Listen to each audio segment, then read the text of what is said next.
S'il vous est déjà arrivé d'être traité injustement et d'en ressentir une grande souffrance, si on vous a offensé ou manqué de respect et que la blessure fait encore mal, si vous sentez parfois les braises de l'amertume, du ressentiment brûler au fond de vous-même, ne manquez surtout pas notre émission d'aujourd'hui.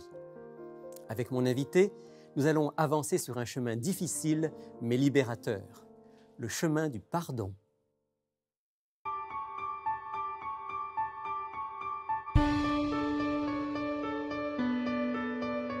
Il est écrit, une émission présentée par Rémi Ballet.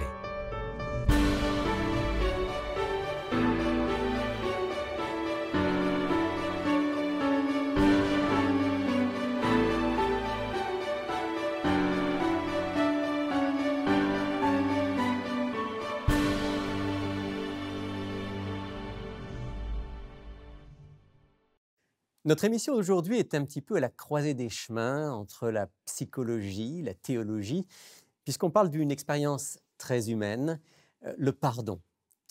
Pour en parler, j'ai avec moi quelqu'un qui est à la fois une psychologue clinicienne, qui est aussi une croyante, une chrétienne, et donc qui, je crois, peut nous parler du pardon avec ces deux perspectives. On va essayer de le faire ensemble. Je reçois donc Lina Leblanc. Bonjour Lina. Bonjour Rémi. Un grand plaisir de vous avoir avec nous ici sur le plateau de l'émission Il est écrit. Ça me fait plaisir. Ce n'est pas la première fois pour vous puisque vous avez été l'invité de José Élisée il y a déjà quelques temps.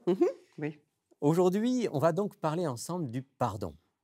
Le pardon, c'est quelque chose de difficile, c'est quelque chose de très important. On le pressent. Mais pourquoi c'est important, le pardon? Le pardon existe dans la réalité parce qu'il y a blessure. Soit une blessure physique, une blessure psychologique ou une blessure spirituelle. Si je ne m'occupe pas de cette blessure-là, je me cause préjudice. Donc, dans cette blessure, la seule solution, c'est de procéder au pardon. Et le pardon, comme vous l'avez dit, n'est pas un concept facile à faire. On peut avoir un pardon obligé. On peut avoir un pardon, ce qu'on va appeler le pardon magique. Hein? Je te pardonne. Non, le vrai pardon, le pardon véritable, doit se faire par deux instances. Premier pardon, du point de vue psychologique. Donc, que la personne reconnaisse qu'elle est... blessée, offensée. qu'elle est blessée, qu'elle est offensée. Puis, par la suite, donc, de pouvoir procéder à cette guérison-là. Et le deuxième pardon, qui est le pardon qui est beaucoup plus de l'ordre spirituel, qui est plus le pardon de l'âme. Donc, si j'ai pardonné psychologiquement la blessure, et après, ce qui me reste à faire, c'est de pardonner dans le cœur pour que je puisse retrouver cette sérénité, cette paix intérieure. Donc, c'est quelque chose de très profond dont on parle aujourd'hui. Le pardon est un grand cheminement. On ne peut pas faire un pardon en dedans de 5 minutes. Véritable pardon. C'est pas vite fait, bien fait, non? Non, pas du tout. Pas du tout. On va voir que c'est beaucoup plus complexe. Alors, on va justement essayer de cheminer un petit peu ensemble dans cette émission avec le pardon. Et la première chose qu'il faut peut-être qu'on rappelle, c'est ce que le pardon n'est pas. Oui. Parce que, vous l'avez dit il y a un instant, parfois on peut presque s'illusionner sur le fait qu'on pardonne ou qu'on a pardonné. Qu'est-ce que le pardon n'est pas? Okay. C'est pas oublier, par exemple. Non, effectivement. Pardonner, ce n'est pas oublier. Montbourquette, dans son livre « Comment pardonner », sur lequel je m'inspire beaucoup aujourd'hui, nomme, entre autres, que l'être humain, s'il oublie son pardon, s'il oublie l'offense, comment peut-il pardonner la blessure? S'il ne se souvient plus de la blessure, ben voilà, on ne peut plus travailler. Parce qu'on a tendance à dire, c'est pardonner, c'est oublier. Mais vous nous dites, non, justement, pour pardonner, il ne faut pas oublier. Il ne faut pas oublier. Il ne faut pas garder un ressentiment. Il ne faut pas que ça se dépose sur un sentiment de vengeance non plus. Mais si je me suis cassé la jambe, si j'ai une blessure physique, je ne peux pas oublier cette blessure. C'est une façon pour moi de m'assurer que je vais guérir en n'oubliant pas cette blessure. Ce serait presque dangereux d'oublier. Oui, tout à fait.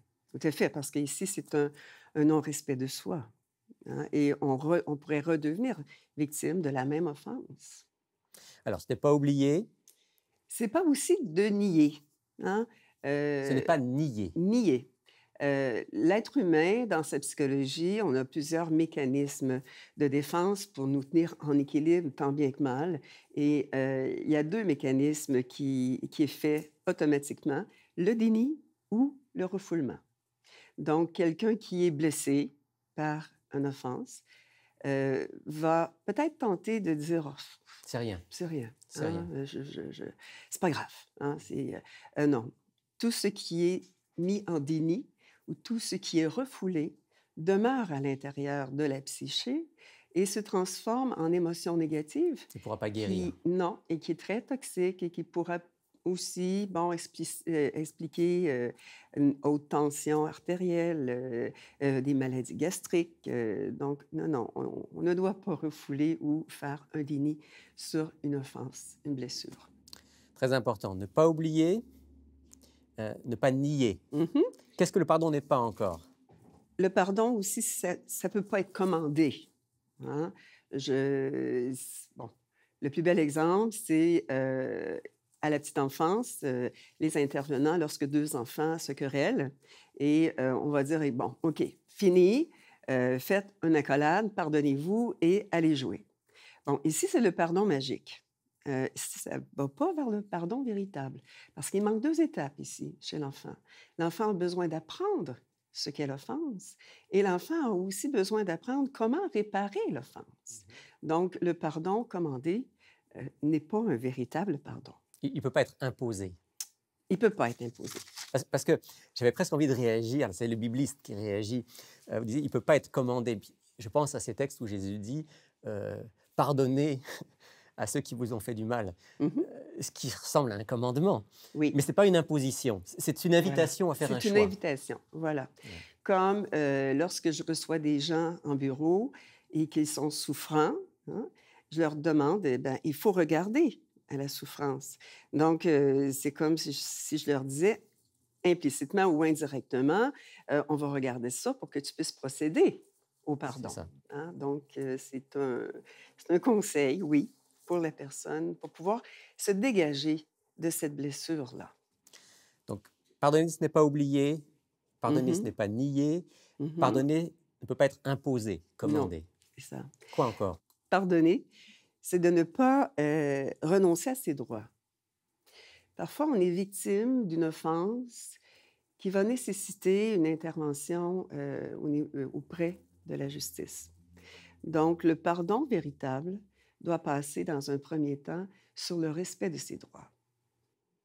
Ce que je comprends là, c'est que même si je pardonne, je peux penser que les conséquences normales, justes de l'acte ou de l'offense, eh bien, il faut qu'elles se manifestent. Oui. C'est sûr que, exemple, une personne qui a voulu assassiner une autre personne, de vouloir pardonner à son assassin, c'est bien, mais dans la démarche du pardon véritable, il faut vraiment qu'on sente que l'offenseur a un travail à faire sur lui-même. Hein? Donc, qu'il prenne la responsabilité. Qu'il assume les conséquences. Absolument. Absolument. On peut penser à Jean-Paul II, par exemple. Oui, tout à fait. Hein? Ça lui a pris quelques années avant de pouvoir pardonner à son assassin. Son agresseur. Oui, à son agresseur. Ouais. Il a pris 2 ans. Et c'est un être à la fois qui est psychologique et quand même spirituel. Spirituel, dans le cas de Jean-Paul II. De Jean-Paul II. Pardonner aussi, c'est de ne pas se décharger sur Dieu. Qu'est-ce que ça veut dire? Ça veut ne pas dire, se décharger sur Dieu. Parce que j'ai bien l'impression que dans le pardon, il faut bien que Dieu soit présent. Oui, mais ici, moi, j'avais une phrase dans le temps, avant que je me sois penchée sur le concept du pardon. Je disais que le bon Dieu le bénisse, mais qu'il tienne loin de moi. Okay? Donc, quand je suis en train de dire ça, je décharge ma responsabilité du pardon véritable sur Dieu. Donc là, je suis en train de faire du déni, je suis en train d'être dans ma vengeance, je suis peut-être en train d'être dans une distanciation avec l'offenseur. OK? Non, non, non, non. Oui, on a besoin de Dieu pour Pour faire le pardonner pardon pleinement. spirituel. Mhm. Mais dans le pardon psychologique, ici, il faut que j'assume tout mon vécu émotif négatif. Il faut que je l'assume, il faut que je puisse le transcender. Donc Dieu peut pas être simplement celui à qui je confie l'affaire et puis Non. je m'en lave les Et mains. je m'en lave les mains. Non, c'est pas, on ne peut pas arriver à ce moment-ci au pardon véritable qui va amener une sérénité ou la paix intérieure, l'équilibre. Alors, Lina, on a dit ce que le pardon n'était pas. Est-ce Mhm. qu'on pourrait dire maintenant ce qu'il est? Comment on Comment se procède? passe? Comment est-ce qu'on procède C'est ça. pour vraiment pardonner? OK. Et encore une fois, ici, je m'inspire de mon Bourquette, où pour aller vers le pardon véritable, il faut laisser tomber l'idée de la vengeance et de faire cette démarche pour pouvoir guérir et grandir dans l'opportunité de l'offense, de la blessure. Donc, avoir ce désir d'y agir, d'y travailler. Bon, si je veux travailler sur le pardon véritable, je dois, dans un premier temps, accueillir, reconnaître ma blessure. Donc, de ne pas la nier, la refouler, comme on a dit auparavant. La deuxième chose, c'est de pouvoir le partager avec quelqu'un d'autre. Ce quelqu'un d'autre doit quand même avoir une certaine neutralité et avoir une bonne capacité d'analyse du comportement humain pour que l'écoute et l'échange puissent aider la personne à mettre le doigt sur la souffrance, sur la peine. Dans une offense, il y a un deuil. J'ai perdu quelque chose. Et par la suite aussi, c'est d'accueillir les émotions qui viennent dans cette prise de conscience du deuil, qui peut se traduire par de la tristesse, la colère, colère face à l'offenseur, bien sûr, et tristesse à soi. Donc je dois reconnaître ça, l'accepter, le partager. Pas forcément avec un psychologue, ça peut être avec un psychologue, mais ça peut être aussi avec quelqu'un en qui j'ai confiance.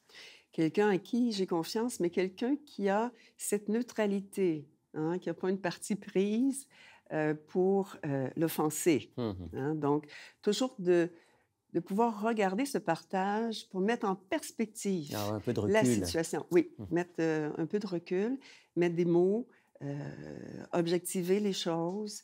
Donc, prendre cette distance et de pouvoir vider l'émotion et aussi d'amener la personne à se regarder elle-même. Souvent, quand on dit « tu dois pardonner », la seule personne responsable, c'est l'offenseur. C'est l'autre, oui. C'est pas toujours vrai. C'est pas toujours vrai. Si l'offenseur a pris le rôle de l'offenseur, quelles sont mes responsabilités à moi dans cette offense? Hein, C'est intéressant ce que vous dites là parce que ça montre que le pardon, en fait, c'est un peu un tout. Il va falloir que je pardonne à celui ou à celle qui m'a offensé, mais peut-être aussi que moi, je serai amené à demander pardon si j'ai ma part de responsabilité. Exactement, exactement. Bon, je pense à quelqu'un qui subit de l'harcèlement. Si cette personne-là reste pendant 1 an, 2 ans, 3 ans avec son harceleur, il faut qu'elle regarde son manque de courage, ses peurs. Donc, il faut qu'elle se regarde à elle-même, qu'elle se pardonne de ses propres faiblesses, qui a, en fin de compte, permis à l'offenseur d'avoir de l'espace. De continuer à avoir de l'emprise. Mais oui, tout à fait. Donc, ici sont les étapes pour effectuer le pardon psychologique, le pardon émotif, le pardon de la nature humaine. Par la suite, là, on peut, et c'est le souhait pour arriver à un pardon véritable, basculer dans le pardon spirituel.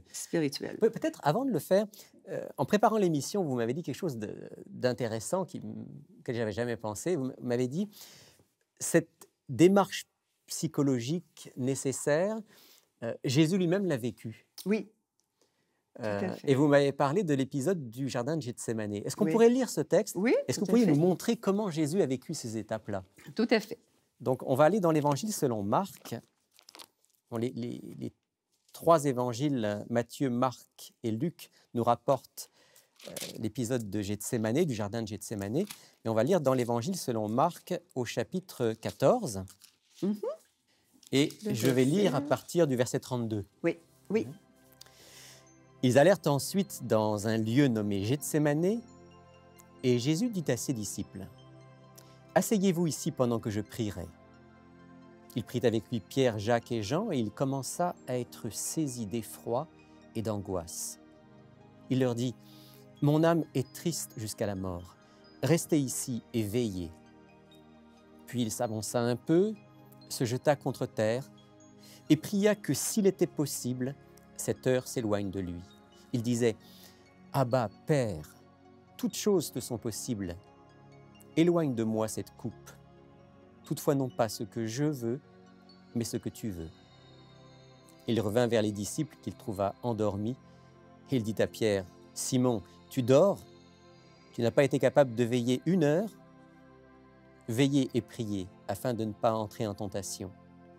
L'esprit est bien disposé, mais la chair est faible. » Et il s'éloigna de nouveau et pria en répétant les mêmes paroles. Il revint encore et les trouva endormis, car leurs yeux étaient appesantis. Ils ne savaient que lui répondre. Il revint pour la 3e fois et il leur dit, « Vous dormez maintenant et vous vous reposez.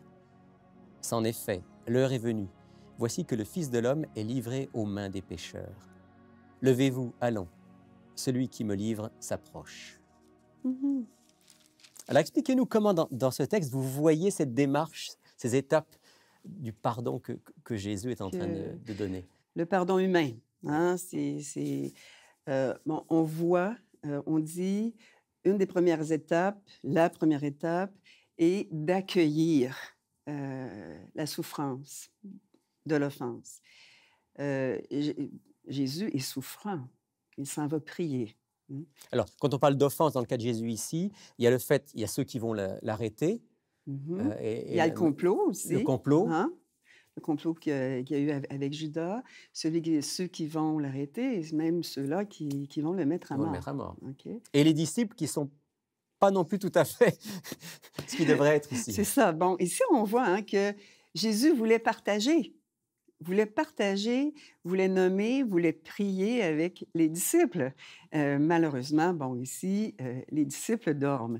Ce qui est intéressant, par contre, c'est que Jésus partage avec Dieu, partage avec la prière. Elle lui ouvre son cœur totalement. Tout à fait, tout à fait. Et on sent toute la souffrance de Jésus quand il dit à Dieu, enlève cette coupe de moi, il est à l'agonie. C'est une offense, c'est une blessure qui est atroce à vivre du point de vue humain. L'autre partie, c'est lorsque Jésus regarde à soi, hein, donc dans sa souffrance, il regarde à soi en disant, je souffre beaucoup, mais en même temps, ce qui doit être fait sera fait. Okay? Il y a un abandon, là? Il y a un abandon. Hein? Il y a une reconnaissance de son rôle, de sa responsabilité. Donc, là, il peut procéder en disant, ben, c'est ma mission, je dois passer par là. Dans le pardon, il y a forcément ce moment où on lâche prise, où on s'abandonne. Tout à fait. C'est le passage entre le pardon psychologique et le pardon spirituel. On doit lâcher prise sur l'ego. Hein? On doit lâcher prise. Mais on est capable de lâcher prise parce qu'on a vidé le bol des émotions. Et donc Jésus peut dire, je n'ai pas le désir de passer par là, mais Père, non pas ce que je veux, mais ce que tu veux. Voilà, voilà. Et là, et on le voit à la fin, il dit, OK, c'en est fait, maintenant, on y va. Alors, terminons en parlant du pardon dans sa dimension spirituelle. Okay. Qu'est-ce que vous entendez par là? À partir du moment où je me suis pardonnée et je suis arrivée à la fin du pardon psychologique, ce qu'on évite après à faire, c'est de regarder à l'offenseur. Ça, c'est une partie qui va demander beaucoup plus un volet de compassion et de miséricorde. Et c'est là où on commence à parler de spirituel, de connexion à la miséricorde de Dieu. Et bon. Donc, on va regarder à cet offenseur-là, on va regarder en arrière du premier visage de la méchanceté. On va aller voir qui est cet offenseur dans ses propres blessures à lui. Donc, porter un regard de compassion, de compréhension à celui qui m'a fait mal.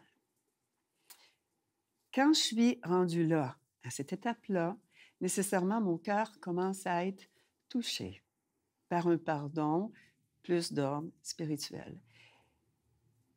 Ce qui veut dire que là, ici, mon ego n'est plus là. C'est mon cœur. Vous allez me dire si j'ai bien compris. Dans la première partie du pardon, c'est comme si, quelque part, je me libère. Dans la deuxième partie du pardon, je vais plus loin que de me libérer, je suis touché par l'autre. Voilà, voilà. Il y a dans le livre Comment pardonner, Montbourquette fait référence à un auteur qui est Jean Delumeau, qui dit que le pardon est l'arc-en-ciel entre Dieu et les hommes. Le pardon véritable, authentique. Donc, si je veux terminer mon cheminement vers le pardon, je dois nécessairement m'associer à Dieu. Et donc, faire ce chemin spirituel. Oui, entrer dans mon cœur, entrer dans cet amour que Dieu a pour chacun de nous. Mais nous, on doit aussi, quand on est rendu dans notre étape spirituelle, pas beaucoup de monde vont aller jusque-là, malheureusement, mais ça devient facile de pardonner à l'offenseur. Parce qu'en fait, c'est Dieu lui-même qui va aussi agir dans mon cœur. Est-ce qu'on pourrait, en terminant, donner un exemple où Jésus vit cela? Je pense que dans les derniers moments de sa vie, Jésus a vécu cela. Oui. Si on va dans Luc, j'ai pu aller chercher cette référence-là. On va aller dans l'Évangile selon Luc. Luc 23. Je pense, chapitre 23, oui, c'est ça. C'est là qu'on a les derniers moments de Jésus. Et peut-être vous pensez en particulier au verset 34. Luc 23, 34, oui. Donc là, Jésus est sur la croix, on vient de le crucifier. Et le texte dit, Jésus dit, « Père, pardonne-leur, car ils ne savent pas ce qu'ils font. » Voilà. Jésus est en train de perdre sa vie. Hein? Et malgré ses blessures, qui ont continué, hein, je dirais, ça s'est poursuivi de son arrestation jusqu'à la croix. Malgré tout ça, Jésus a cette compassion, Jésus a cet amour de dire à Dieu, pardonne-leur ce qu'ils font, ce qu'ils le font, mais ce qu'ils font. Profondément désireux aussi du bien de ces hommes qui sont en train de... Tout à fait. Il se tourne vers. Ça ne peut venir que d'en haut. Merci, Lina, d'avoir partagé avec nous ces réflexions très, très éclairantes sur le pardon. Est-ce que je peux juste mentionner un dernier point? Oui. Quand on est arrivé au pardon véritable et authentique, là, on a un choix à faire. C'est est-ce qu'on reprend la relation avec notre offenseur ou on choisit d'y mettre fin? C'est aussi correct d'y mettre fin. Mais si je me remets en relation avec mon offenseur, je dois nécessairement arriver dans une relation qui est renouvelée, qui est modifiée et qui, là, va être grandissante aussi pour les deux. Autrement dit, le pardon peut, dans certains cas, ouvrir la porte à une nouvelle relation, réconciliation. Oui. Pas dans tous les cas. Pas dans tous les cas. Mais en tout cas, dans certains cas, ça peut vraiment être formidable, même pour la relation avec celui qui un jour m'a offensé. Oui. Merci, Lina. On doit s'arrêter là. C'était quelque chose de non seulement intéressant, mais très profond qu'on a pu partager. Et je voudrais qu'on termine par une prière. Oui. Pour demander à notre Dieu de mettre aussi en nous ce pardon qui est libérateur. Merci, Père Céleste, de nous avoir montré aujourd'hui plus clairement le chemin du pardon, celui que tu as tracé pour nous. Donne-nous d'être authentiques avec nous-mêmes, avec toi et avec les autres pour pouvoir vivre ce pardon. Et s'il te plaît, viens par ton esprit suppléer à nos faiblesses et nous donner cette démarche vraiment libératrice. T'en prions pour chacun d'entre nous, au nom de Jésus. Amen. Amen. Bonjour, je m'appelle Sylvain Duval et je suis responsable des cours bibliques à Il est écrit. J'aimerais personnellement vous inviter à approfondir les sujets abordés dans nos émissions à l'aide du cours Découverte. Cette étude explore tous les grands thèmes bibliques en relation avec notre vie quotidienne. Ce cours est entièrement gratuit. Vous pouvez le suivre par correspondance, par Internet et bien sûr en personne avec un instructeur. Inscrivez-vous dès maintenant à ilestécrit.tv ou tout simplement par téléphone au 1-866-729-3515. France, on a vu aujourd'hui toute l'importance à la fois émotionnelle, relationnelle, spirituelle du pardon. Et tu as entre les mains un petit ouvrage à conseiller à nos auditeurs pour aller plus loin. Oui, effectivement. C'est le pardon, une puissance qui libère. Effectivement, c'est l'aspect plus spirituel. Dès le début de ce livre-là, on a plusieurs petits témoignages de personnes qui, selon moi, avaient toutes les raisons du monde pour garder rancune, colère, haine. Mais lorsque on découvre l'amour de Dieu, qu'est-ce que c'est que le pardon? Comment Dieu il nous libère de tous nos péchés, de tout ce qu'on a pu faire. C'est vraiment une libération. Le pardon de Dieu nous donne aussi la force de pardonner. Exactement, parce qu'on a compris ça, bien, c'est plus facile de le faire à notre tour. Il y a une partie témoignage, on va dire ça comme ça, histoire vécue. Courte, évidemment, mais quelques petits témoignages. Et ensuite, à travers, on a plusieurs chapitres. Le pardon entre les époux, entre les enfants et les parents et vice-versa. Et on voit même dans les foyers brisés. Et puis, il y a un lien avec la guérison. On ne peut pas détailler, on n'a pas le temps. Tu parles de guérison physique, là, autant que émotionnelle, spirituelle. Et ce que j'aime beaucoup aussi, il y a un chapitre qui parle que le pardon, c'est une décision. Donc, je trouve que c'est vraiment complet. Moi, je recommande énormément à nos auditeurs. Donc, ce petit livre est disponible au prix de 15 $, mais les frais de port sont inclus. Alors, donc, c'est un cadeau d'Il est écrit. Cadeau d'Il est écrit, les frais de port, 15 $ pour obtenir le pardon, une puissance qui libère. Merci beaucoup, France. Alors, vous pouvez vous procurer votre exemplaire de ce petit ouvrage pour prolonger notre réflexion d'aujourd'hui. Vous pouvez le faire en nous écrivant, en nous téléphonant, en nous faisant parvenir vos courriers. Voici maintenant nos coordonnées. Pour effectuer votre commande, écrivez-nous à Il est écrit, casier postal 99, succursale Rosemont, Montréal, Québec, H1X3B6. Vous pouvez également passer votre commande sur le web à ilestécrit.tv ou par téléphone au 514-729-3515 dans la région de Montréal et sans frais au 1-866-729-3515 pour l'extérieur de Montréal. C'est la fin de cette émission. Juste avant de vous quitter, je vous rappelle que vous pouvez y réagir sur notre site Internet, sur notre page Facebook ou en nous écrivant, en nous téléphonant. Merci à l'avance. Au nom de l'équipe Il est écrit, je vous souhaite une excellente semaine. Je vous retrouve la semaine prochaine. Mais d'ici là, souvenez-vous, il est écrit « L'homme ne vivra pas de pain seulement, mais de toute parole qui sort de la bouche de Dieu ».